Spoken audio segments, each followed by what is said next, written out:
Welcome to everybody. We are going to call to order the Caledonia Community Schools Board of Education meeting for March 20th. If you could all rise for the pledge.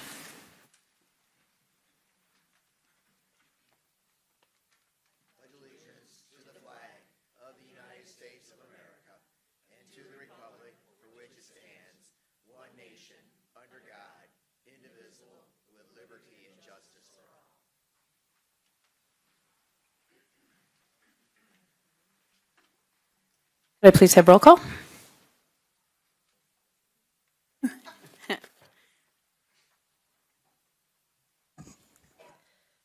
Barbara Garcia? Here. Randall? Here. Esich? Here. Morris? Here. Nichols? Here. Sadu? Here. White? Here. Thank you. Welcome to all of you, and I appreciate you being here. We all appreciate you being here. If you are here for public comment, we do ask that you fill out this card. It does give you information for us to follow up if you have any specific concerns or any questions that we need to get back in contact with you on. Please note that there are a little list of items on the back of it, letting you know that you will get to speak for 3 minutes, to please direct your comments directly to the board, not to the audience, please. We ask that you do not address personnel issues at this time or hopefully specific student issues, because those have other places to be. These are public recorded meetings. Other than that, we just ask that you please try to do it respectfully. I realize that there are times when public comment happens. It doesn't mean that we like the way it happens. We do have board members that have made it very clear that we want to honor people's First Amendment rights, and we do take that very seriously. And it is our intent to hear people through. But please, keep that in mind as you take your opportunity to speak. At this point in time, we will move to 4, which is our consent agenda.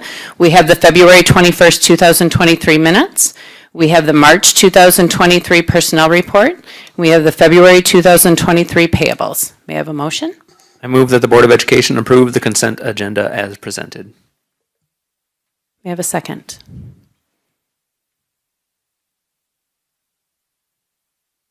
Second. Sorry, Katie. Are there any questions on that? Any corrections? All right, could we please have roll call? Barbara Garcia? Yes. Randall? Yes. Esich? Yes. Morris? Yes. Nichols? Yes. Sadu? Yes. White? Yes. Motion carries. At this point in time, I'm going to turn it over to Mr. Kingsbury for an introduction. Thank you, President White. At this time, I would like to recognize Michaelita Fortier. She's in our audience, and she is officially our new Director of Transportation as of this board vote. Michaelita comes to us from ComStop. Give her a round of applause.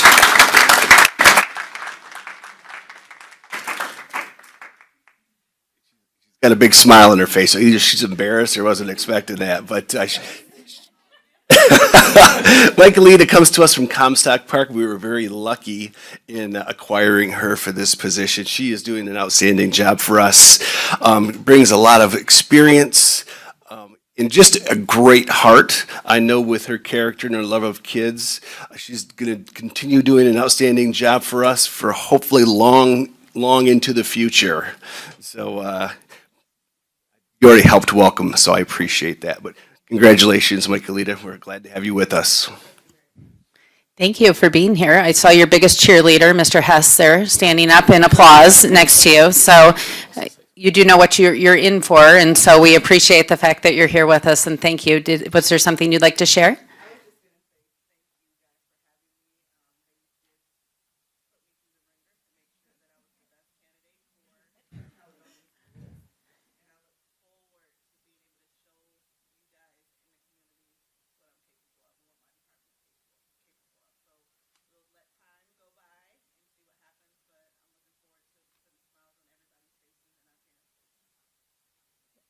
That is an amazing thing to say for somebody that deals with transportation. So thank you, welcome, and we look forward to that. Thank you. At this time, we're going to move on to 5, which is reports and information. I don't believe our student representative is here tonight. I Didn't see her. Okay, so we're going to move to 5B, Emergency and Visitor Management System. We have Mr. Kingsbury. Good evening, everyone. Just make sure everything adjusted here. But this week, or actually last week at our Finance and Operations Committee, I submitted that committee just with some information about some of the grants that the district has received specifically for school safety. So I'm just going to review those because it has a purpose. It's going to get to my point of talking about emergency management and visitor management. But all school districts were eligible for these grants and received them. And they're Grant 97. I'm not sure why it's Grant 97, but that's the name of them. But the first grant was for a security assessment, which we had completed. The second grant was for building mapping, which was something that we are in the process of getting completed.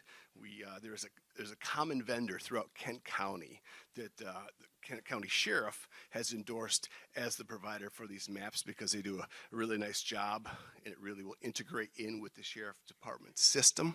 So that's something that's in the works and will be taking place. And the last part of the grant is for school safety identified needs. As I said, all districts receive this funding. We have $570,000 that we have to spend for security-related items.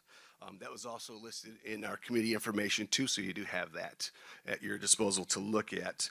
What are we going to do with that money? Well, we're going to do a lot of things with it, and the main focus is securing our buildings. And I gave a list of things we're looking at right now. I'm working with Mr. Hess, Mr. Bugtaveen, just in identifying those needs, which include cameras, speakers, indoor, outdoor, so we can let our students and staff know if emergencies are taking place within our buildings. Looking at things like different fencing. So there's a lot of different things we have to look at. But one of the big things that we wanted to talk about leads us to visitor and emergency management, which I'm presenting tonight, and hopefully after any questions are answered, whether here or committee structure, we would be able to go on and purchase this system. So I think everybody has a copy of the brochures that were sent out in the board packet. But the first thing is our visitor management. And this was identified in our security assessment as having we have the need of having a consistent process across the district. You know, we had one. It was paper and pencil, but there are better options out there for us. And this company in particular provides one. There are other vendors that we did look at, but in the totality of what we're asking a system to do, this one comes prepared to offer the different pieces and components that we feel as being very valuable. So what does a visitor management system consist of? Well, it's going to consist of a kiosk center at each of our entrances in our buildings. If a visitor comes in for the first time, I'm a first-time parent in Caledonia, I'm going to go in with my driver's license.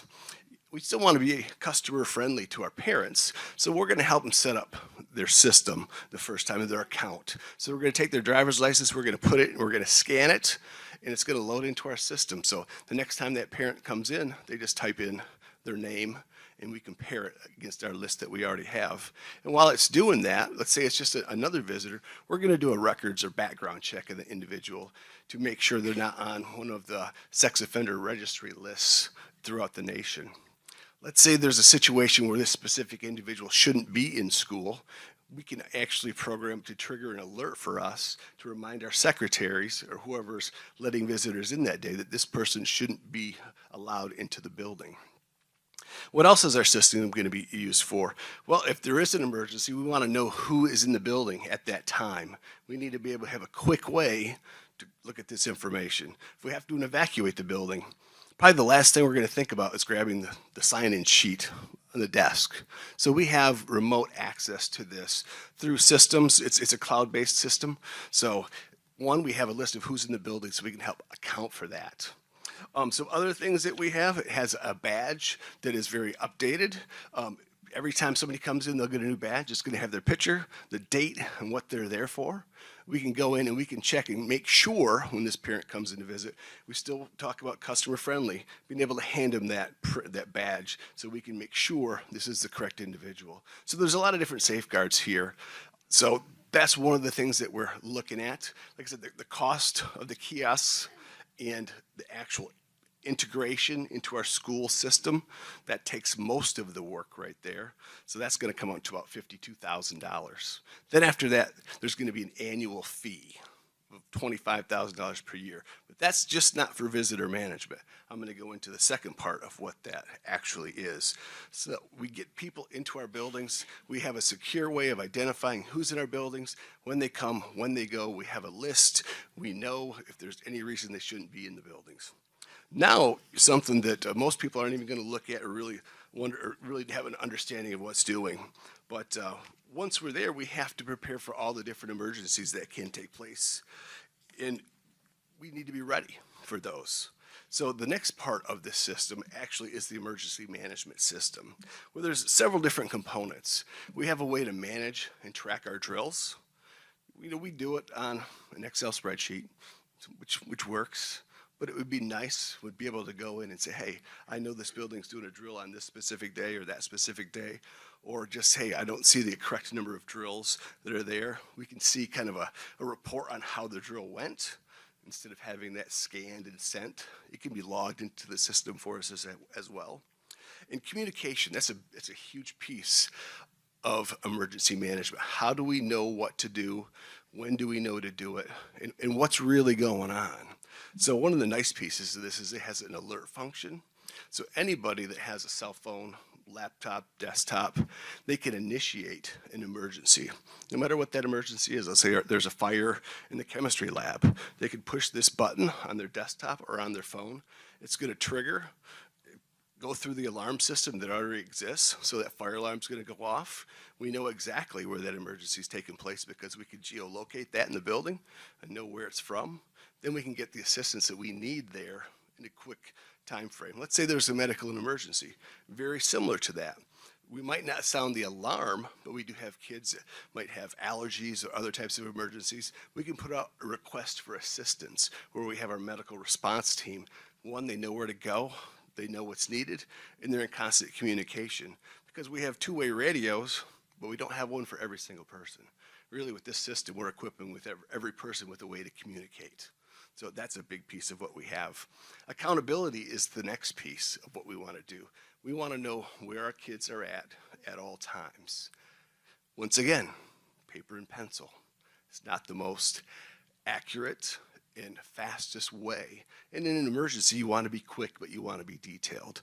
This allows us to account for our students if we ever have to, one, evacuate our building, or two, go to a different building, or just find out, hey, we're missing a student. We didn't see him come in today. Or, hey, let's just check on this area here. So knowing where the kids are is going to be a big piece of that, especially after that emergency, so we can know where they're at. Reunification, how do we get kids with their back with their parents if we have to evacuate our buildings? This allows us to look at technology as our friend in doing so, whether it be by phone, an iPad, computers. Once again, it takes away that paper and pencil. So let's say we had the servers go down. It's a cloud-based. We're not going to have to worry about that. Or power goes out. We're going to have backup power and generators, but we'll also have those paper and pencil pieces with us as a backup to that. So all of our administrative team have had a chance to participate in demonstrations, play with it, practice it, see how it works and see how it functions. Once again, our secondary level, this is where our principals are. We need something like this because that's the biggest statistical area of where something is going to happen. It's going to happen in those secondary grades. So, with that, what questions do you have about this product? Tim? Yeah, I like this technology. I think it's one of those instances where we're not putting more on staff to deal with accountability, if you will. So I think it's fantastic to be able to bring this into the district. I assume other districts that are using it have had good things to say about it. Yeah, I talked to Bay City Public Schools. They're one of the ones that have implemented the whole package like we're planning on doing it. They gave us some good advice. They really said use the kiosk system. They tried to be cheap and piecemeal everything together. So that was good advice because it's a little more sturdy, a little more durable. Some of the components they're still learning and working through, but they've been using the visitor management piece for years. They really like that. And there's that learning process, but once again, it's having a consistent process over time that we can teach our teachers, and not having it, oh, I lost my binder or my pencils or whatever else. We have that, and everybody has a phone. There's computers everywhere we work at in our building. So, but yes, we have checked it out with other districts. And one more question, if I may. If approved, what is the time frame for implementing this? My goal is to have it running by the first of the school year for 23-24. Thank you. You're welcome. Any additional questions? Jason? Yeah, so you mentioned that there's a $25,000 annual Correct. renewal fee. Will we be going out, will we be going out for grants to try and cover that cost in the future? And would grants be able to cover that cost? And then two, is there a way, if we have $575,000, can we pre-buy like 3 years worth of licenses under the current grant kind of thing? Or just curious? We've talked about that. Yes, we have. First question, from what we're hearing from the state, this grant will more than likely be in place next year. So our goal would be to utilize that money to pay for the subscription price. We have talked about pre-buying those subscriptions for several years, but we're still finding out, can we do that within our accounting structure? And Sarah's going to let us know, but that would be my preference, to have several years of this paid for. Thank you. You're welcome. Brittany? Does it integrate at all with our current student information management systems like PowerSchool, things like that, where the teachers are already using? Yes, it does. You can use it to track tardies, but this is there's always a lag time when you're going back from system to system. During an emergency, that time is going to hit. It'd be very rare something's going to happen on the day that emergency takes place. Until we know that it can update within the 2 or 3 minutes it takes for a kid to come in and get down to class in our system, I probably won't use the tardy piece, but yes, it does integrate with our PowerSchool system.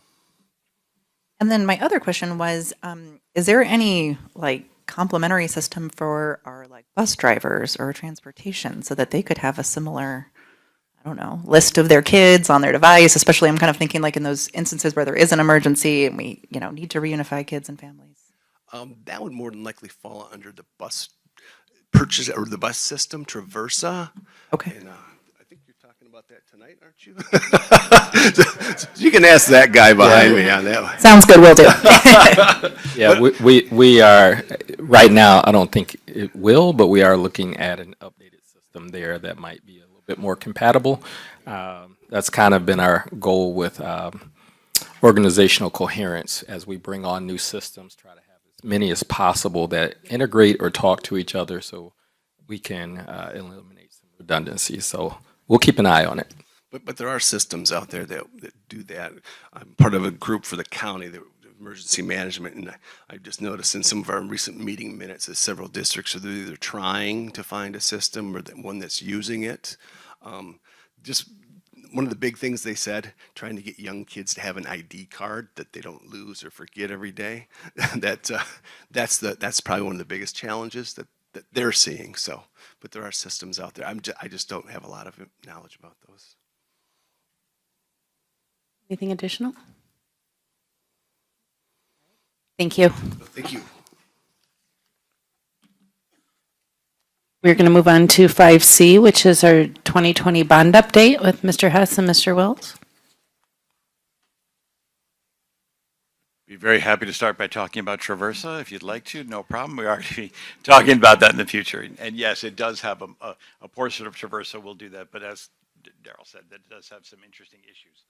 So, but tonight we're here to talk about the bond program, a regular update. I'd like to start with an apology.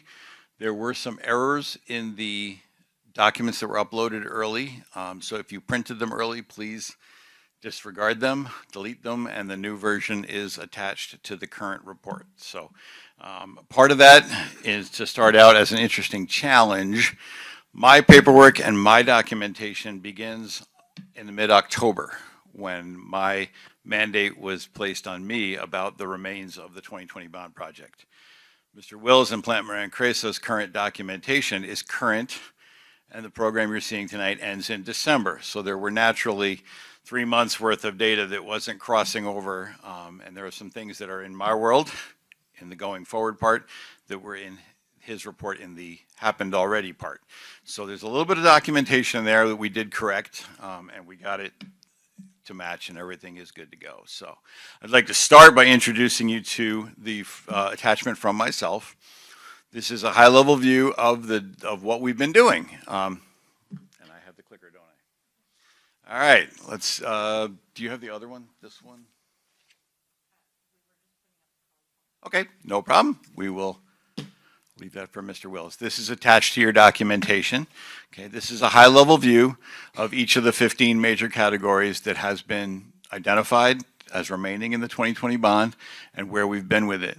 There is a detailed view that, like I said, will be coming in the board memo to you, so you can see the individual line items that are covered under that. But this is something that we are planning on sharing and publishing and allowing and making sure people are aware of where that remaining $16+ million, $19+ million is going to as we complete the 2020 bond. So we've been very active. We've been staying on it and making sure that we get it done in time. With that, Mr. Wills will be continuing with the Plant Moran update. Thank you, Mr. Hess. And again, thank you for the opportunity to do our quarterly board update for Caledonia Community Schools. So just as a reminder, it's a 2-series bond. The first series issues about $53.2 million. What you'll see is some of the high-level projects, kind of a nomenclature. We actually have a further slide that shows you the breakdown of each of those going forward. And obviously, Series 2. Originally, this was actually going to be out to 2027, 28, but I think as Mr. Hess said, we're pulling ahead a lot of that design and information to get it done as quickly as possible to help offset some of the cost escalation that we've been experiencing here at the district. So Phase 1, again, about $15.5 million. Again, big additions at Duncan Lake, Kelly Elementary. We got new unit ventilators, electrical upgrades. Same thing with Kraft Meadows with the 4 classroom additions. Obviously, this central office administration and training for the district itself, really to help the district infill back to your cohorts. That was one of the goals of the bonds, is doing that from that team going forward. So the good news is all those projects were done. We had about $850,000 remaining from Phase 1 that was pushed down into what Mr. Hess just mentioned as part of that. So that was that one cell that you'll see if you print out before tonight was the $849,000 in Phase 1.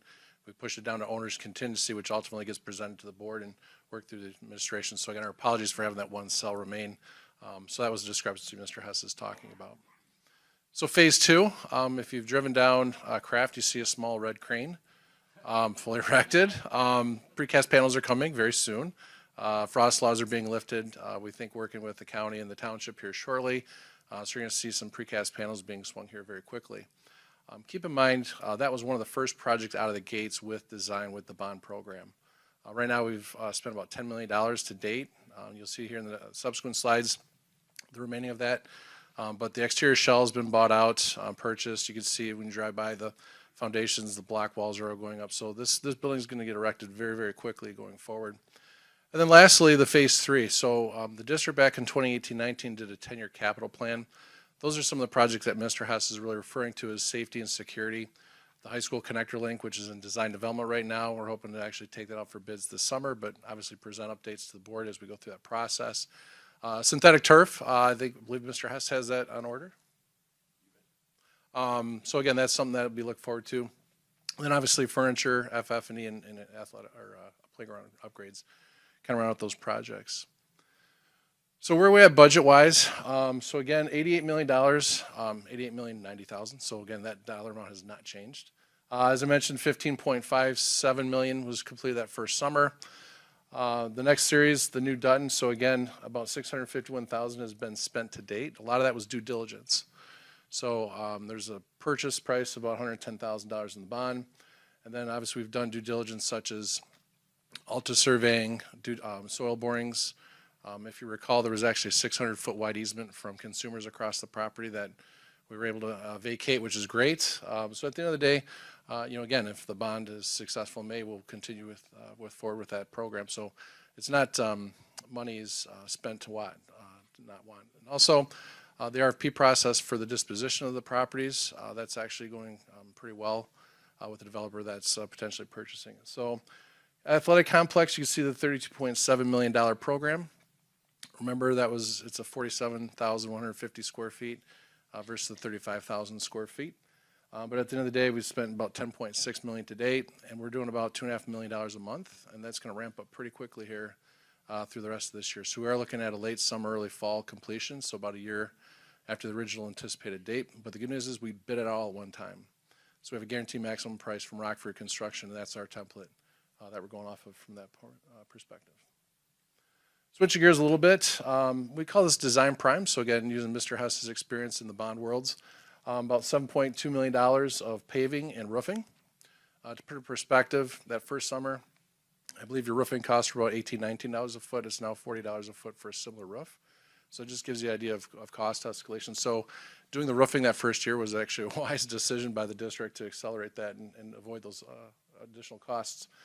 Lastly, other CCS costs, about $3 million, again, for bond issuance. This does include technology, equipment, and infrastructure, so we didn't pull that out separately. And then lastly, professional fees, again, about $5.9 million spent to date. This does include the two teams of architects, ourselves, communications by design is the tech designer, attorney fees, as well as due diligence, et cetera. I did want to point out that, when you look at the 2014 bond, about 13.75% was allocated soft costs. We're actually doing extremely well. We're at about 9.275. So again, we also have other things in the contract, such as standard of care, termination for clause and things of that nature, just to give the district flexibility going forward. At the end of the day, when you look at owner's contingency, as well as the allocated projects, you have about $17.7 million. If you include the turf, that's the $19 million that Mr. Hess is referring to. So that I'll turn back over to President White and the board for any questions. Tim? In our bond committee, we were talking about a transformer that was being delayed. Have we any new news on that or a contingency plan that you can share with us? It appears that we have actually solved that this week. We're going through the last of the engineering design checks to make sure we've acquired an option to receive a transformer from a different company. So, yep, it is fully approved. It'll be fine to go in there, but they're just going through the last engineering checks to make sure that it matches up and is sufficient, but we believe it should be no problem. Great, thank you. Additional questions? Jason's crossing his fingers down No, there. I was. Okay. I Oh, you were? I Okay. gotta be real, because if we don't, the transformer right now could be as much as 18 to 24 months. So we want to get that done. Okay. We're trusting you've got it done, so we're gonna keep moving. Any additional questions for Mr. Hess or Mr. Wills? Thank you very much. We appreciate the update. Great, we're going to move at this time into 6, our discussion items. We have 6A, we have Chromebook book purchase. Mr. Vuktubin? Good evening, everyone. We are preparing to make our annual Chromebook purchase. Every year at this time, we replace 20% of our fleet, which is about 1,100 Chromebooks.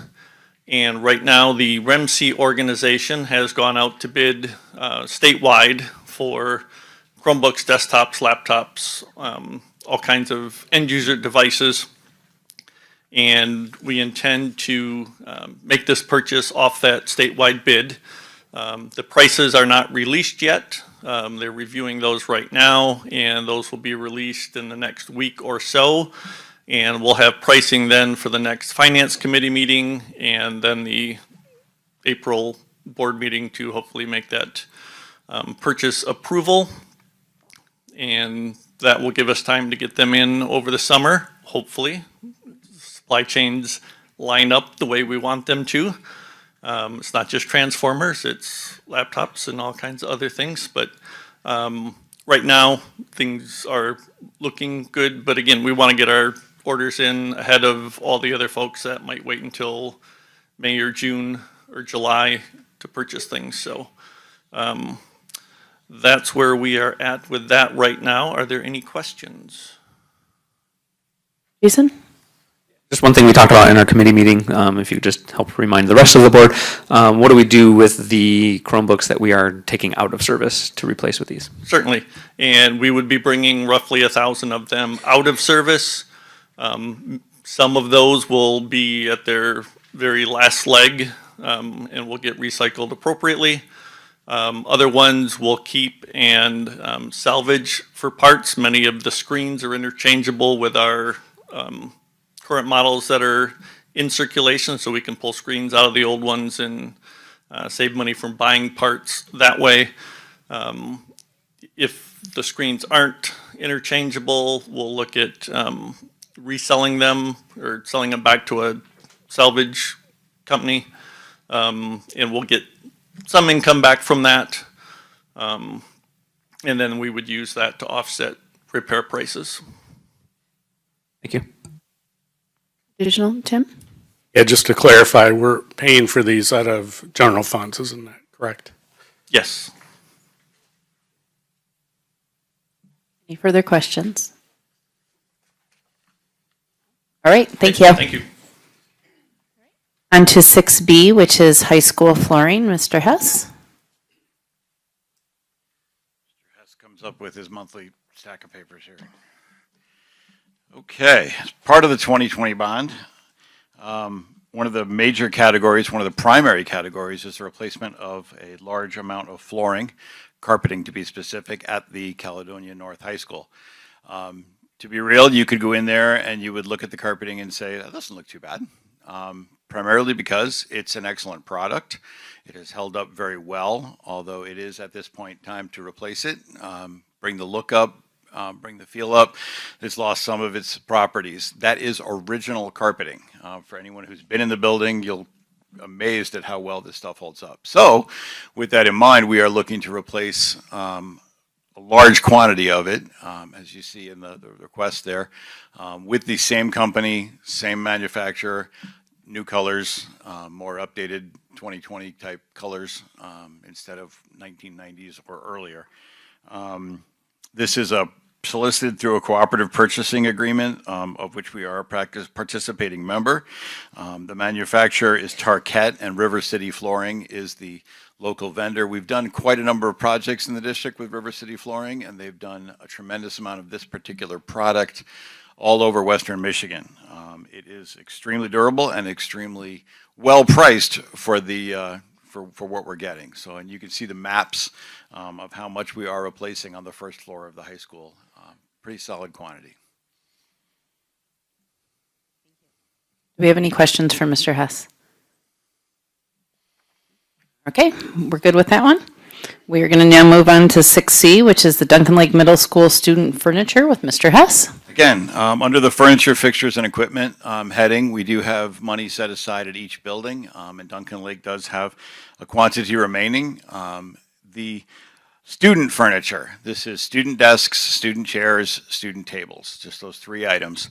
Mr. Abraham has a way of describing his student furniture. I believe he calls it Little House on the Prairie.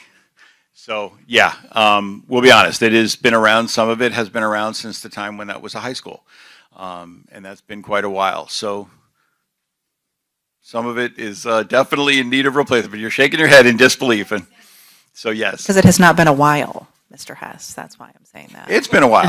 Some of it's been around for quite some time. So it is time to definitely get some upgrades done. It is a mishmash, and it doesn't represent well nor treat our students well. So I think in the interest of the students that are there, it is definitely, they have experienced some of the new furniture that came with the science rooms and the rooms that we did 2 summers ago now. Wow. Time flies when you're having fun, but they've experienced some of that new furniture, and the students have really appreciated the upgrades there. So this will bring that to the rest of the building. This was sent out to RFP. We did have a huge response, which was really nice to see. There are a lot of furniture companies that are on cooperative bids. For something this large, it was a good opportunity to see where the cooperative bids are for pricing versus going out to bid. In this case, it was definitely a good solution for us to go out to bid. We found an excellent local vendor who has a a resource. It may not be a long-term resource, but he has a resource to supply what we're looking for for a great price. Nice. Jason? Yeah, so when you pull the furniture out, are you going to let Dr. Barbara Garcia buy her old desk? And or actually, but in reality, what is the plan for removing? I'm not sure we'll be able to find where she put her initials. Nonetheless, there are a number of companies, some right here in West Michigan, that will buy or take donation. In this case, it's probably a donation of student furniture. A lot of it ends up in the Dominican Republic, in Ecuador, in a lot of places that they're not going to be buying new furniture. And they can really put good furniture like this to good use. It still is in serviceable condition. They'll take it apart. They'll clean up whatever they need to clean up, take off the bad parts, combine and reduce it to a good shipment and move it on to someplace else in the world that could use it. We have put blocks of furniture up for sale before. Some people can remember doing a garage sale type action. We currently use a lot of auction houses, M37 Auction. We rarely get bids on items like student chairs and desks, and I think the most we've ever gotten in a group was about $2 a desk, and it cost me more than that to load it up into a person's truck, so not the best idea. But donating it and having it go to a great purpose like that is really a good thing. That's good. That's good to know. Additional questions for Mr. Hess? Nope, we're good with that one. So we will now move on to 6D, which is the high school athletic flooring. Also out of the furniture and furniture, fixtures, and equipment line, this is for the Caledonia North High School weight room. And we say athletic flooring, not weight room flooring, primarily because this benefits all students that use that facility. Whether it's gym classes, whether it's conditioning, whether it's all kinds of programs. We even have some adult groups that are in that weight room as well. The flooring there is original to the building. It has definitely lost some of its impact resistance. The amount of noise we're transmitting downstairs is still getting louder and louder. And this is a great opportunity and time to put in a replacement for that. It's also a safety factor for our students that are lifting on that floor and our students that are using the new equipment that we authorized for purchase, I believe, last month. So this is an opportunity to improve that space even further. This is part of a larger group of plans. There are some things that came to the board, such as the weightlifting equipment. This is coming for the weight room flooring. We're also replacing a portion of the hallway outside the weight room with indoor turf, so that they can do short sprints and do some off-season training right there in that upper hallway. So it's kind of a really nice overarching improvement to that whole area of upstairs at the high school. Thank you. Do we have any questions for Mr. Hess? Jason? More of a comment, and that's just for any of the board members that haven't had a chance to see it yet. If you go to the last page of the RFP, you get a nice little overview of the floor and nice Cal logos, and it looks really sharp, even in the black and white. Yeah, I was about to say, it isn't gray, it is in color. So, and as you can imagine, it's purple. It's cool. Tim? Is the flooring going to be installed before the weight equipment gets here? As everything looks, yes.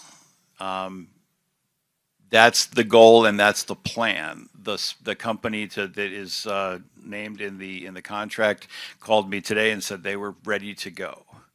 So I'm hoping that everything in the room is ready to go for them. So we'll make sure it is. But yes, at current plan, if everything goes well, it will definitely be here before the new equipment. My goal is not to put the old equipment back on this new flooring. So that could, interrupt our schedule. We'll work with Mr. Townsend on that. Thank you. Anything more? All right, we're good with that. On to 6E, which is paving, engineering, and bidding for 2023. Okay, as a portion of the 2020 bond in the deferred maintenance category that we have a good sum of money there, I would like to open up an opportunity for us to complete some paving projects that we did not do in the first round of paving. If you remember, we had a large paving project that involved the Transportation Maintenance Center, Emmons Lake, the high school, and I was something else, I don't remember what it was, but it was really pretty extensive, and a large group. And we got an excellent value out of engineering this outside of our architects. Structure Tech is an engineering and design firm that specializes in roofing and pavement, and we've done work with them before. They worked on our paving program, and they've worked on our roofing program. The nice thing about Structure Tech is that they're doing their design and engineering work at 4% versus the architect that's doing it at 6%. So we're instantly right up front saving a lot of money on design. This particular portion right here is simply for engineering, design through the bidding process to bring in bids, and they will have another package to do the oversight process as well, which again is significantly cheaper than using the oversight of a construction manager. Structure Tech has proven that all around, and we did, with their help and their engineering, design, and services, our original paving project came in significantly under budget.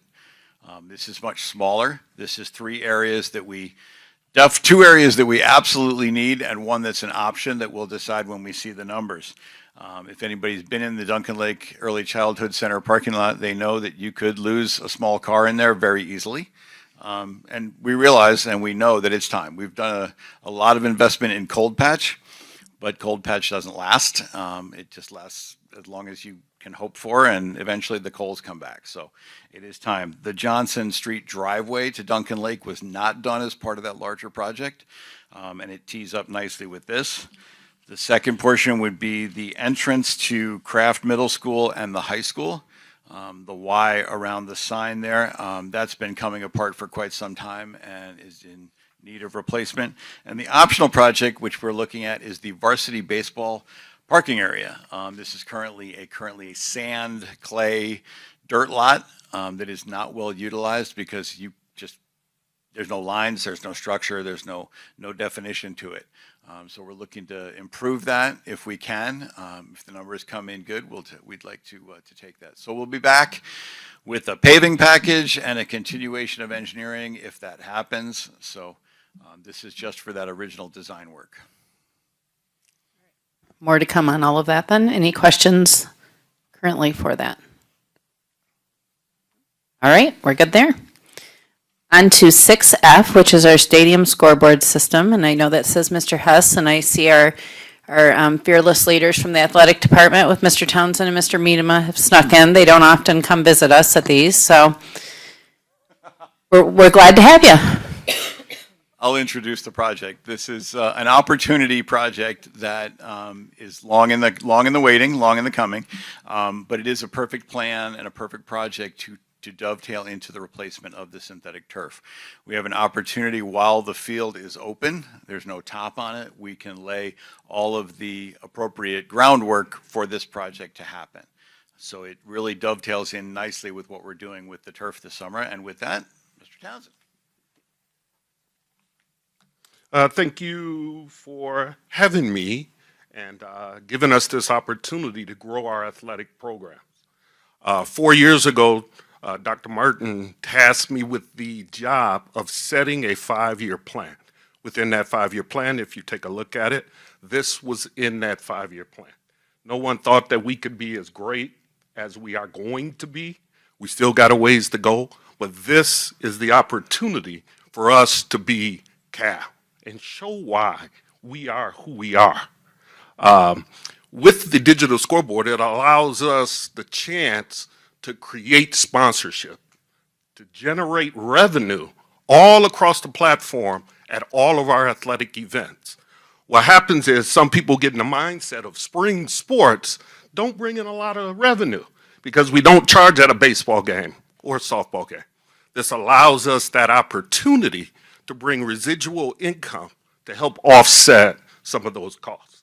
So we looked at 6 different companies or 5 different companies thoroughly. So for me, and a lot of people didn't know this, as we had to play the last couple of years in the playoffs at other facilities, we had a great opportunity to utilize their technology. A lot of these companies were in some of those facilities.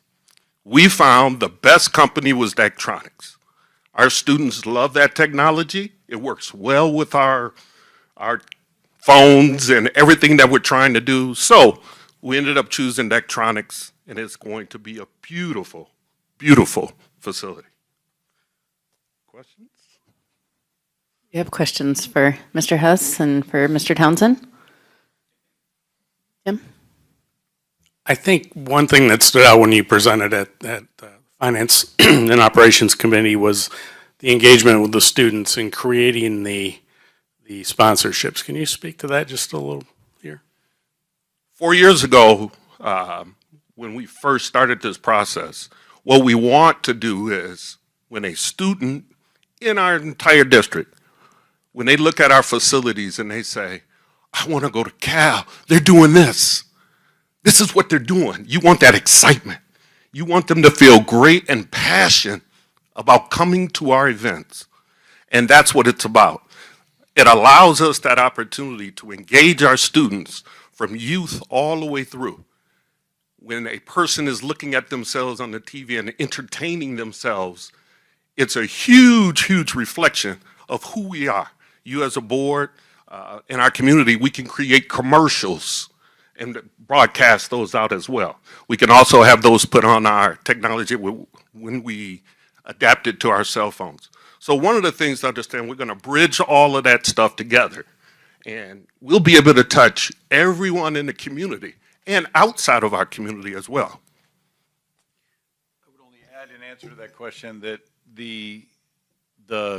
when he says commercials and some of the stuff you're seeing on the board, Daktronics is the only company that will put the software to create those stuff on that board, to create stuff in the classroom. So our students are getting firsthand experience creating scoreboard imaging and commercials and animation, whatever you want to call it. But yeah, that's coming from our classroom, from our students.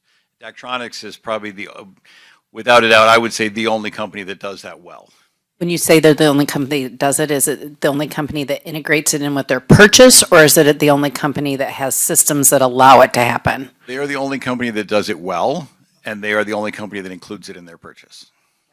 Yeah, and to add to that, Mr. Townsend has been working with the high school in terms of one of our classes where students are already at some level starting to experience what it's like to work with some of the digital technology. And so this is just kind of an expansion of that. So, Will it be a certain group that does this? Is it a certain class, or is it a? Yes, it is Okay. a class. We Okay. started the class last year. So the students were starting to integrate into that class and starting to develop some of that background. So as we move forward, we want to expand on that class. You'll start to see students at events with cameras. And then a lot of those things you'll notice if you've gone to some other schools and their athletic facilities, you'll see these cameras around and kids broadcasting it and sitting it all up on the TVs. And you'll see little kids running around. It'll be so much excitement. So yes, it's all in the classroom. So That same excitement that you show when you talk. We know what to expect, so yes. Jason? All right, so in committee, we talked about the video board would be on the one end, and we could still have a different new other board at the other end. Play clock, speakers, are we wrapping all of that into this bid as well? Okay. So and if you want to expand on the speakers for the rest of the board that aren't part of the finance committee, that'd be awesome The too. speakers are actually not part of this, so I'm going to Okay. leave that off, and Okay. Mr. Townsend can speak to that. I will say that this is a very inclusive package. This has the on-field play clocks. This has an upgrade to our current existing scoreboard, which will be used for youth sports and some of the other events, so that they're not using the very expensive, very incredible new boards, so that will allow them the flexibility to use that and continue to use that as well. To the speakers, to the speakers, for everyone that do know, I work very closely with many sponsors, businesses out here. So we have a sponsor that will be purchasing the speaker system and paying for the installation and everything of the speaker system. So those are the kind of relationships we are trying to build with the local sponsors and local businesses, so to help support and offset a lot of our budget in the athletic department. Thank you. We do appreciate that, and I know that you've put quite a bit of energy into developing those relationships and done an outstanding job of raising funds within that, so thank you very much for doing that. Are there additional questions for Mr. Townsend or Mr. Hess on this? Tim? I just want to say thank you for your vision. It's a huge asset to the community, and we appreciate you and what you're doing. Thank you. All right, at this time, before we move into 7, I know that, I think I saw at least one person sneak in afterwards, so just to make sure, if you're here for public comment, this is the card that we do ask you to fill out. Please do read the information on the card.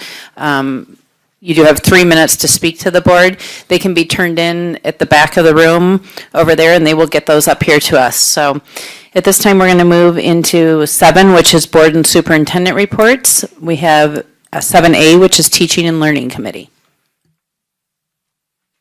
Okay. On Thursday, March 9, 2023, the Teaching and Learning Committee began our meeting at 7:36 a.m. Dr. Diaz started the meeting talking about our district initiative of Capturing Kids' Hearts, or CKH. The most recent layer of CKH conversation is known as traction planning. With this layer, our CKH trainer has already begun and will continue to visit each school to facilitate building-based conversations in an effort to deepen the foundational practices of the initiative. After the visits, the trainer will provide ideas about potential next steps of implementation for each building. Next, we turned our conversation toward accelerated learning. Dr. Diaz discussed what the state has termed accelerated learning, or targeting instruction based on individual readiness. Accelerating learning in more detail is comprised of scaffolding student instruction to help them access content which is appropriate per each individual student data. So at times, readiness indicates content remediation, and at other times, readiness might indicate content enrichment. The last topic from the Teaching and Learning Department focused on winter data and how that relates to fall data. Generally, there have been grade level gains in ELA, or English Language Arts, and math, as indicated by the NWEA, or Horizons assessments. To help students showing limited growth, interventionists and/or curricular resources have provided appropriate learning opportunities. Progress monitoring, or unit assessments, have been and will continue to be implemented to understand how students are intersecting with this instruction. Next, Mr. Kingsbury and Ms. DeVries provided a brief overview of bond updates, as well as what the pay scale is and what it could be in the future. Lastly, there were comments about the operational systems that the district is reviewing for student safety and/or business management. 2 community members were present and asked about the curriculum review process, which will be part of the upcoming board policy committee meeting. Ways to involve parents were also suggested by the community members in school matters. Dr. Martin provided an update about current legislative measures. He also referred to the current state of the budget and the impact of the bonding. To share more about the upcoming bond with the community, dialogue with Doc Sessions have been and will continue to be held. Our meeting adjourned at 9:09 a.m. Thank you. Are there any questions for that committee? Thank you very much. On to 7B, which is Finance and Operations Committee. Finance and Operations Committee met on March 14th at 7:30 a.m. Ms. DeVries started off by updating the committee about a few parcels of property that will be discussed during the closed session this evening. Mr. Hess shared 4 purchase recommendations that we talked about here as well. The Duncan Lake Middle School furniture, CHS weight room flooring, the CHS North Campus flooring, and paving for Craft Avenue entrance to the high school and Craft Meadows Intermediate School, Duncan Lake ECC, and the Johnson Street driveway, and the varsity baseball parking lot. In addition, Mr. Hess shared a conceptual drawing of the connector between the high school campuses. Purchases are funded by the 2020 bond. Mr. Townsend presented the recommendation for purchasing a new scoreboard for the stadium. Mr. Vukdeveen shared the 5-year Chromebook replacement cycle.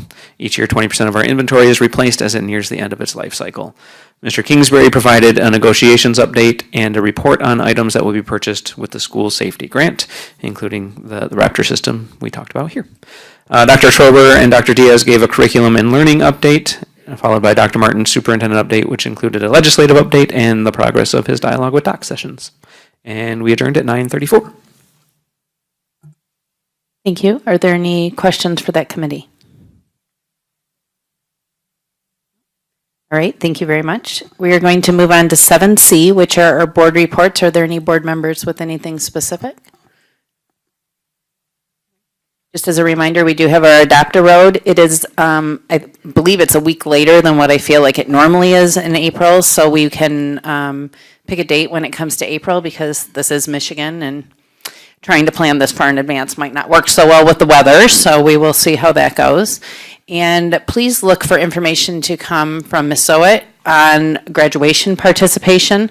I realize it's March, but that's really right around the corner, so she will need to know who is planning to attend so that that can be all set up on stage and parking and gowns and everything else that has to go into that. So please look for that information to come. We will now move to 7D, which is superintendent report. Oh, I'm sorry, Jason. We had gotten an email from you like shortly before the board meeting. Oh, yes, sorry. Yes, I will include that here too. So I did send out an email. We had been contacted by our group that has been working hard at spreading the word about the bond coming up on the May ballot. And we were asked if we would be willing as a board to put in an editorial into the Sun and News. That is within our right to get that information out as a board and to encourage a yes vote for that. It is something that this board and the previous board both unanimously did support in moving forward with this bond. So if you catch your email, you will see that I did write an editorial. Please look, if you've got any suggestions or any concerns on it, please follow up and let me know on that. They would like to get that to the Sun and News to use in this week's paper. All right? Does that cover it? We're good? Okay. Thank you for reminding me. All right, on to 7D, which is superintendent report.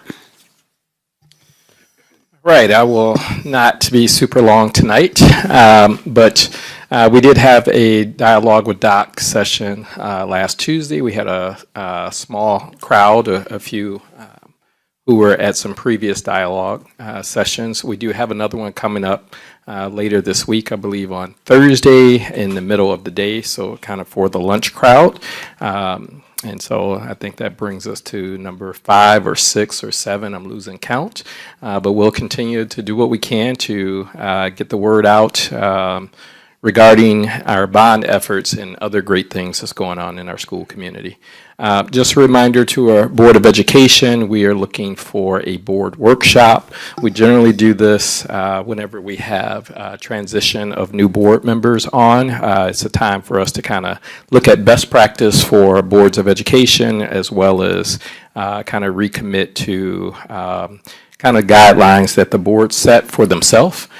So we will be doing that as we have done for the last several years. So that's set up for April 18th at 6 o'clock.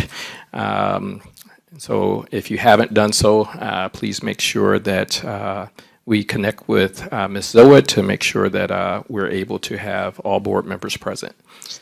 Just want to say congratulations. We have a lot of good things going on. So we had VEX IQ Robotics World Qualifiers participate in state tournament this weekend.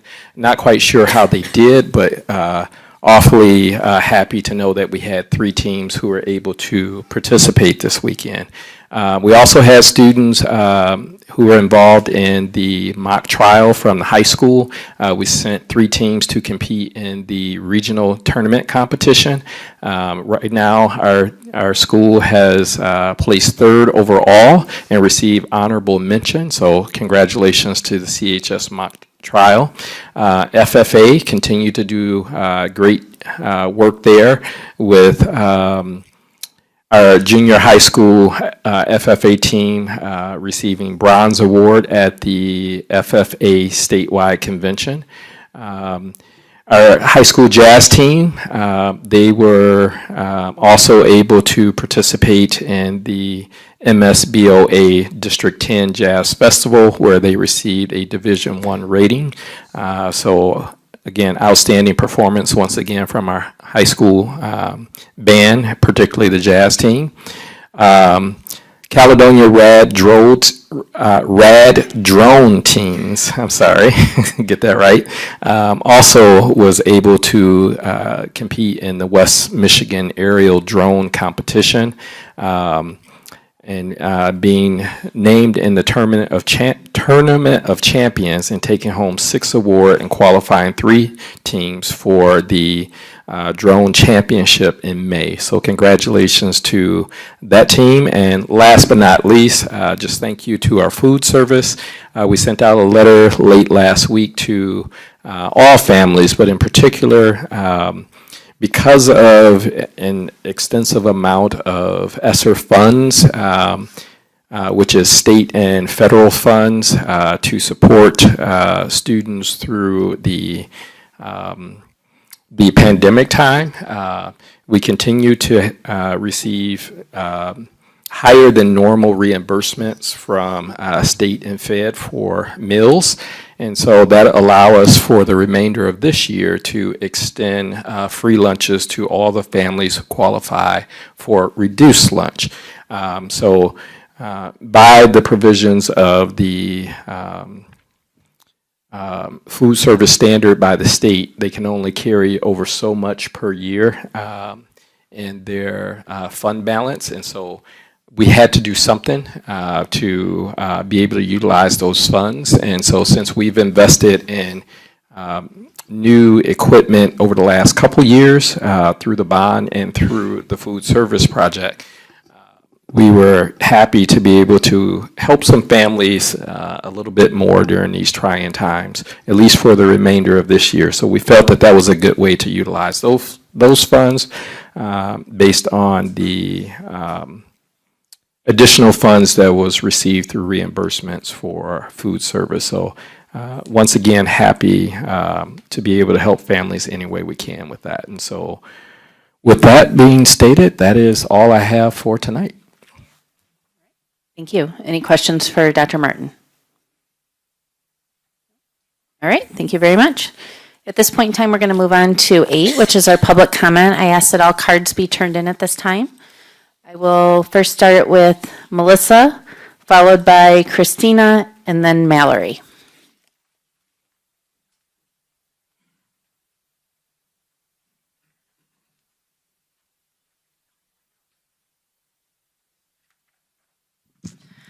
Good evening. Making sure I can hear myself. Okay.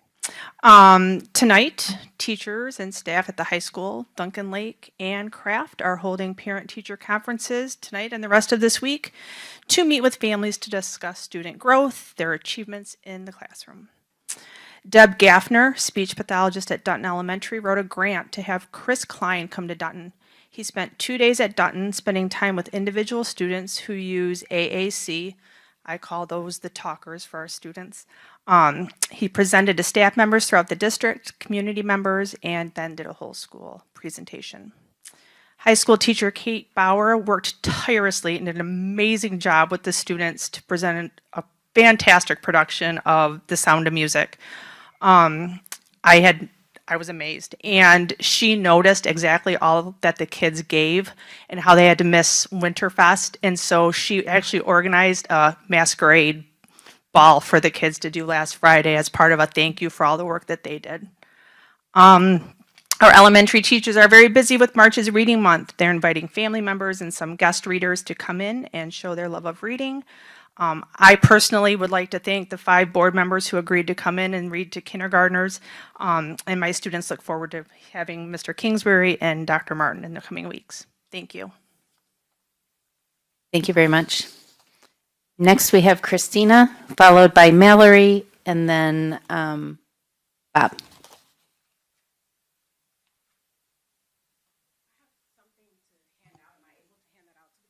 Sure, that would be fine. Just when you speak at the microphone, just make sure you can hear yourself in the...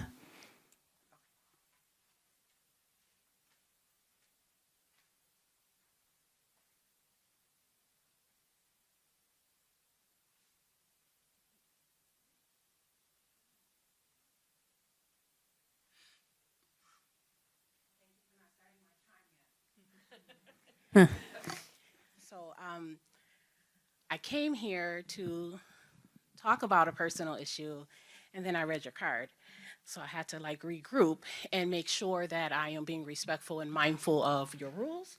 But I am a parent of a student that is in the district and that has been in the district for since 2016. And so I just really wanted to come here today to talk about some of the concerns that I had, but I'm not going to go into detail with that, just again out of respect for your guidelines. But as I came in today and we started with the Pledge of Allegiance, and just at the end of that, it just talks about liberty and justice for all. And so really that is kind of why I'm here, to make sure and just to really hold everyone really to, not that I can actually hold you accountable, but to do my best attempt to hold people accountable to move beyond the words of saying we want liberty and justice for all, but making sure that we are having actions to show that. I won't get into the specifics of my particular issue, but I am hopeful today to just make sure that there is some accountability being held. I am advocating for real change for all people. I am a parent, but I am also a parent leader, and I do leadership development, and I work with families really to be advocates for themselves and for their children. I have a son here with an IEP, so he is in special education. And so I really am now having to change my whole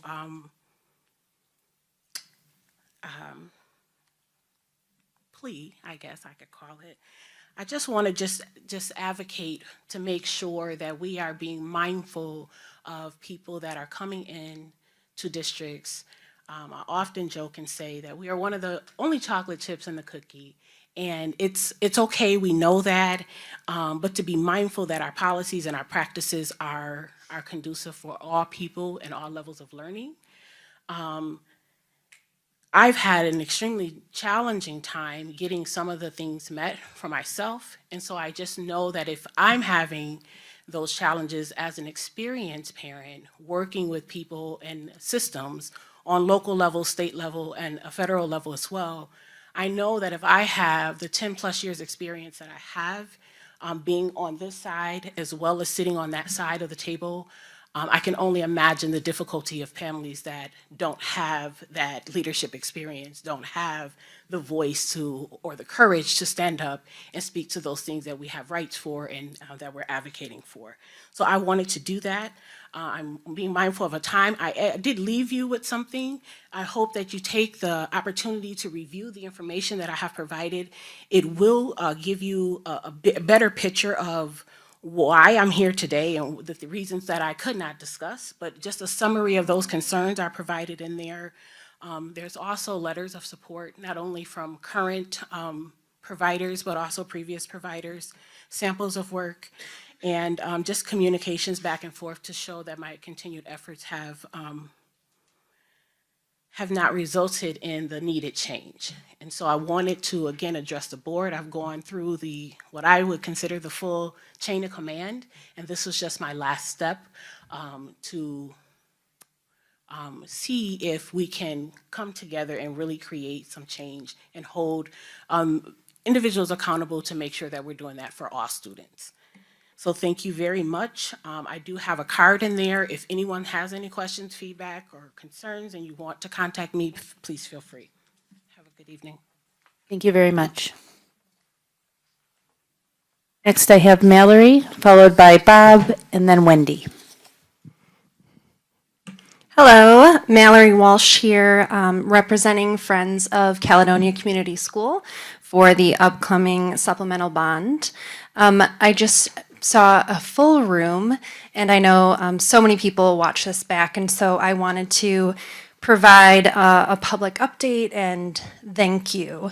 Because a few months back when I said yes to this opportunity, I could not imagine the amount of support that is coming with this. So I wanted to update you all that every PTO in this district is supporting our effort. And being a vice president of one of the PTOs, I know that those are busy parents and teachers, and I'm just so grateful.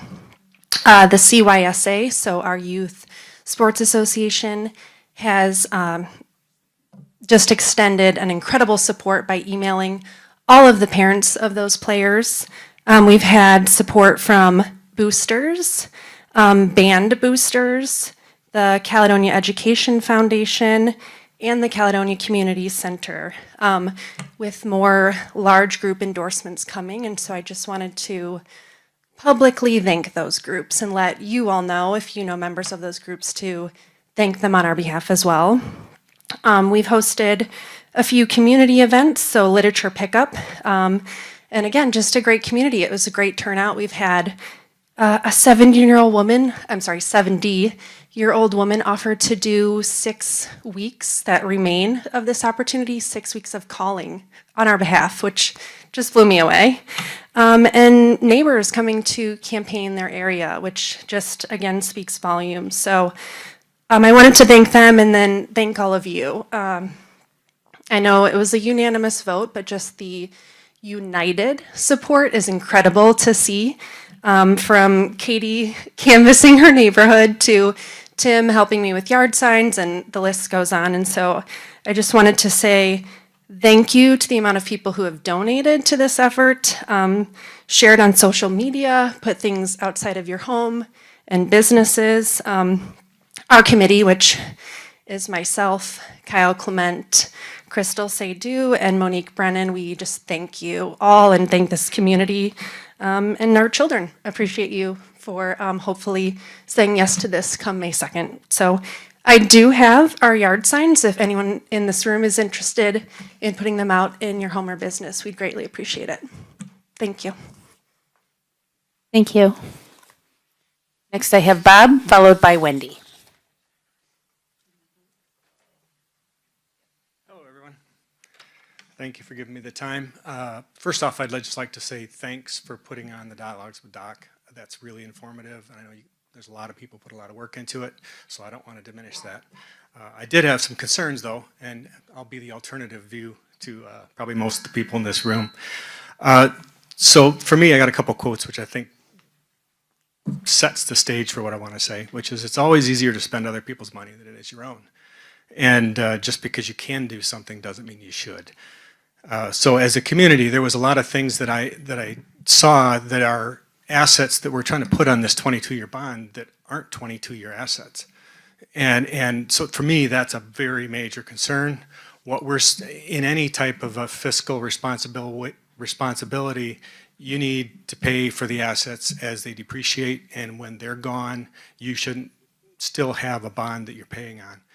What we're doing is putting a bunch of things on people in the future because we don't want to pay for it ourselves.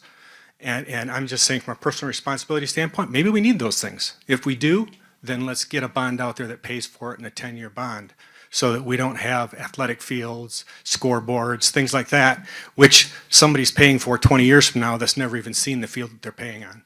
Because what that is doing is it is setting them up so they can't maintain this school district 10, 20 years from now because they're paying on the stuff that we feasted on. So that, to me, is a major problem. The other piece, I would say, has to do with the school. I think you guys have made a very good case that school needs to be built, and I would support that 100%. I don't have any qualms about that at all. But we have a lot of other items that get added to that, and so that was done initially on the first bond, and everybody voted for the school and all the stuff that went with it because they needed the school, even though they'd probably vote no on a lot of the stuff, the other stuff. Well, now the money is being spent on the other stuff and not the school. And so now we're back for a second bond, which has a whole bunch of other stuff on it again, and people would vote no on those as well. But they know the school's needed. So chances are the bond will pass, and I'll say congrats to you if it does. But if it does not, I recommend that you take it to heart and look at how this is configured. You should not be making people in the future who have no vote have to pay for the stuff that we get to enjoy, and they don't. So thank you. Thank you. Next, we have Wendy.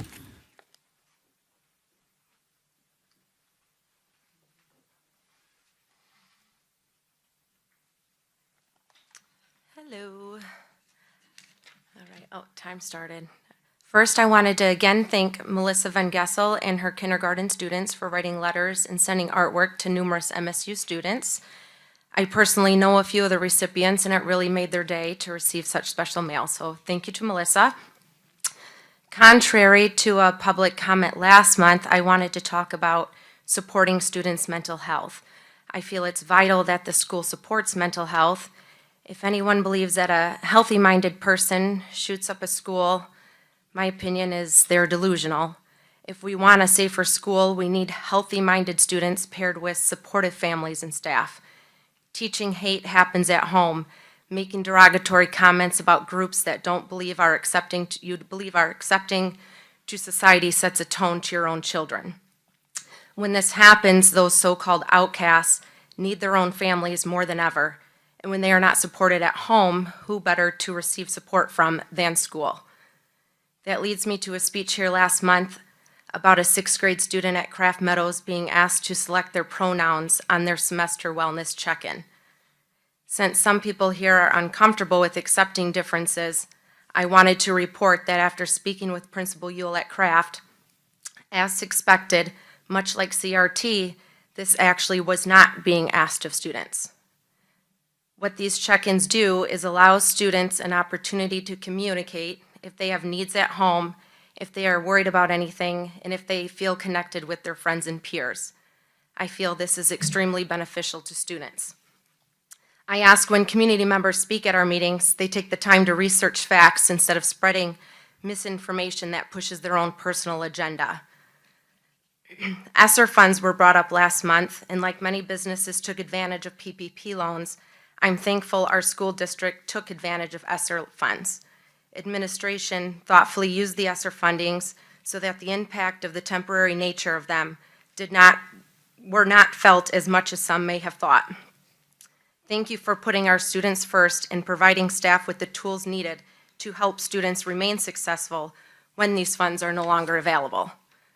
Additionally, I wanted to thank our favorite counselor at the high school, Mr. Curtis Hoffman. He has been an additional outlet of support to all 3 of my daughters for numerous years. He has continuously offered support to my daughters academically and socially. Our family had a similar experience with Kelly Green at Craft Meadows.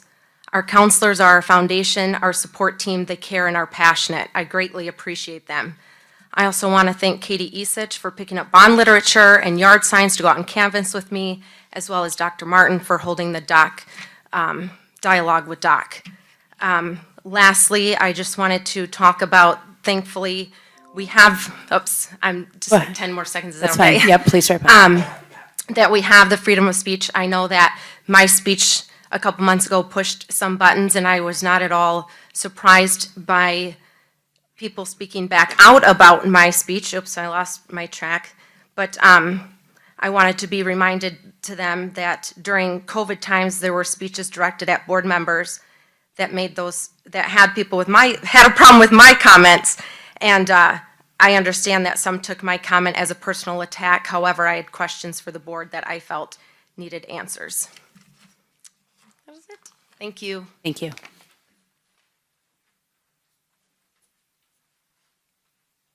At this time, we will now move to our action items. We will go to 9A, Technology and Internet Service. I move that the board approve Spectrum Enterprise as an internet service provider for the district. Support.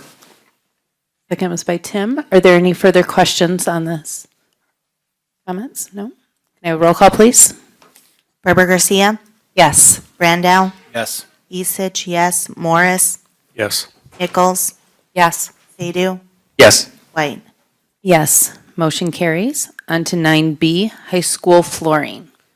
I move that the board approve the district to enter into a purchase agreement with River City Flooring for the supply and installation of Caledonia High School flooring. I have a second. Second. Thank you. Any questions, comments, anything on that? May I have roll call, please? Berber Garcia, Yes. Brandow, Esich, yes, Morris, Yes. Nichols, Yes. Sadoo, Yes. White. Yes. Motion carries. On to 9C, Duncan Lake Student Furniture.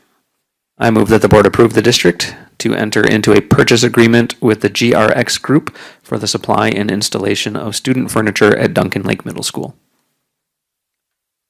Second. Second by Tim. Any questions? I please have roll call? Barbara Garcia, Yes. Brandow, Yes.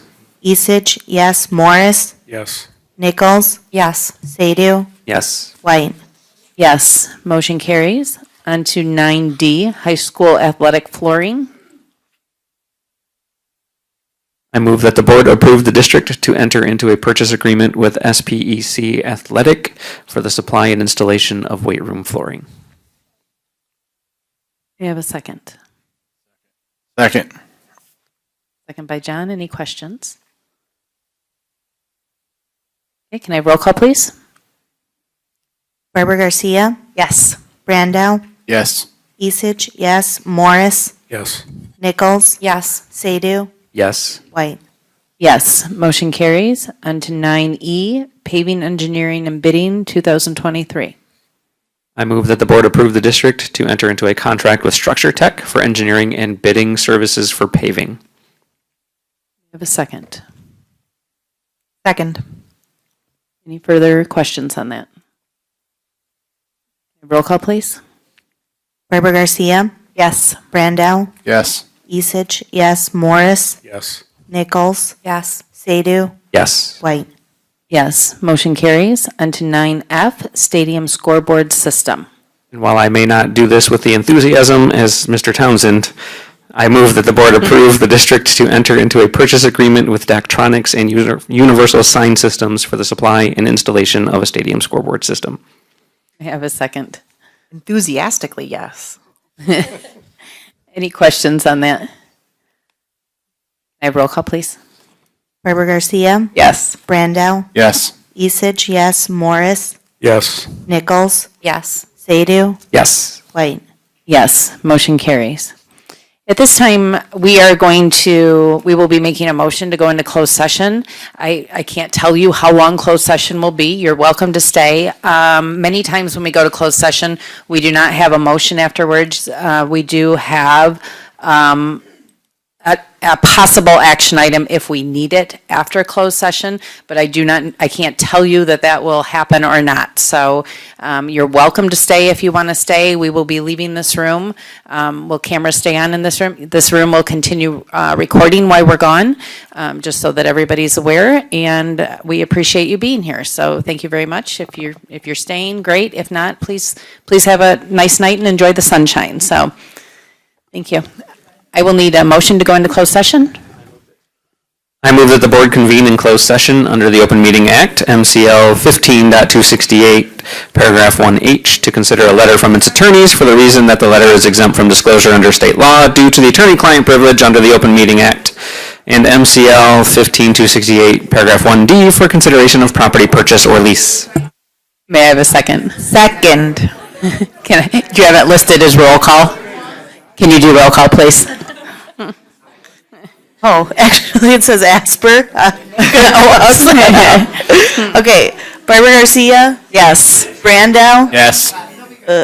not Kyle. Hold on. Isich, yes. Morris, Yes. Sadoo, Yes. oh, Nichols, Yes. White. Yes, motion Sorry, carries. I'm- Clearly, everybody's well more, they're really excited about the sunshine, so. We're good?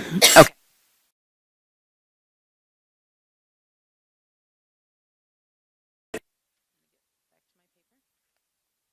All right, and we will move on to 11, which is additional action item, district property resolution. I move that the board approve the resolution directing its legal counsel to initiate a quiet title proceeding in circuit court and take any action consistent with establishing title to the property located at 8553 84th Street Southeast, Alto, Michigan. May I have a second? Second. Second by Brittany. Any further questions? All right, can I please have roll call? Barbara Garcia, Yes. Brandow, Yes. Isich, yes. Morris, Yes. Nichols, Yes. Sadoo, Yes. White. Yes, motion carries. Thank you, everyone. I just need a motion to adjourn. Motion. Motion by Jason. Second. Second, Brittany. All in favor, say aye. Aye. Aye. Any opposed? All right, thank you. We're adjourned.